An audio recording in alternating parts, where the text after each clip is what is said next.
In a quiet town, where dust settled like old memories, lived a potter named Aman. Every morning, long before sunrise, a single lamp flickered to life in his workshop. And every morning, Cato was there. He wasn't the strongest or the swiftest, but his loyalty was as steady as the earth itself. He never, ever missed a day. Aman was the artist, shaping clay into beautiful forms. Cato was his shadow, his support. He carried the heavy buckets of water.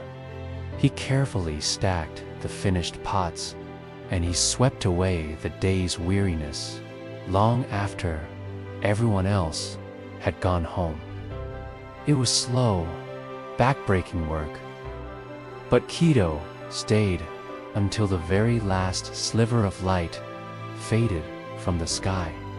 One particularly harsh winter, a massive, urgent order came in. It was a chance for the workshop to thrive. Aman worked until his hands trembled with exhaustion, and Cato stayed right beside him, tending the kill's fire through the cold nights. Lifting heavy sacks of clay, his own hands stained and his feet aching from the endless hours. He never uttered a single word of complaint. When the very last pot was finally finished, Aman stood back, looking at the rows and rows of their hard work, and whispered, "We did it for Cato." Those two words were all the warmth he needed to chase away the winter chill. But then the buyer arrived. He was a cold man with an even colder gaze. He walked down the lines of pots, tapping each one with a rhythmic, impatient strike. Then, faint crack. A single, almost invisible line appeared on one of the pots. Careless, the buyer spat, his voice sharp. "If one is broken, the entire lot is worthless to me." Amon's face, usually so calm, hardened into stone. He turned and looked at Cato, the boy who had poured every ounce of his energy into this work. "Did you stack these?" he asked, his voice low. Cato, his heart sinking into a cold pit in his stomach, could only nod. He remembered the exhaustion, the way his hands had trembled as he placed that final pot. The buyer left in a storm of anger, his parting words echoing in the sudden, heavy silence. The air in the workshop grew thick and cold. Cato waited. He waited for Aman to yell, to ask for an explanation, to give him a second chance. But Aman didn't. He simply said, "Go home." Cato stood there, hoping for just one kind word, a sign that his years of loyalty meant something.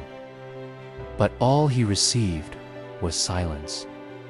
The next morning, Cato returned to the workshop, but the door was locked. Peering through the dusty glass, he saw the silhouette of a stranger sweeping the floor that he had swept 1,000 times. He understood. He didn't knock. He didn't beg. He just took one last look at the place where he had poured his soul.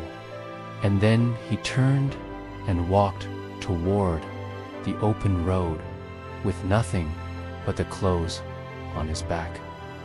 His journey led him to another small town where he found work with an old woman who made simple, everyday cups.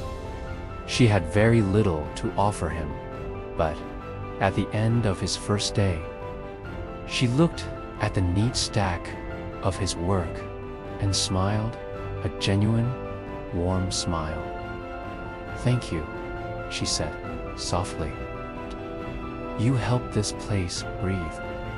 Those few, simple words felt like the first solid ground Kido had stood on in a long, long time. They were a foundation he could build on. Years passed. Kido didn't just learn. His hands, once just for carrying and cleaning, now created pottery that was sought after for its simple beauty and strength. One day, his travels took him back through his old town. He passed by Eamon's workshop. It looked different, now gray, hollow, and quiet. Eamon stood alone by the door, his movements slow, his shoulders slumped with a weariness that had nothing to do with work. For a fleeting moment, their eyes met across the dusty street, and a lifetime of unspoken words hung in the air between them. Kido gave a slow, respectful nod, and then he kept walking. He didn't walk away in anger or with a desire for revenge. He walked away with peace, because he had finally learned a profound truth. A place that forgets all your worth over a single mistake is not a home for your heart. Sometimes the greatest act of strength isn't staying where you are used and unappreciated.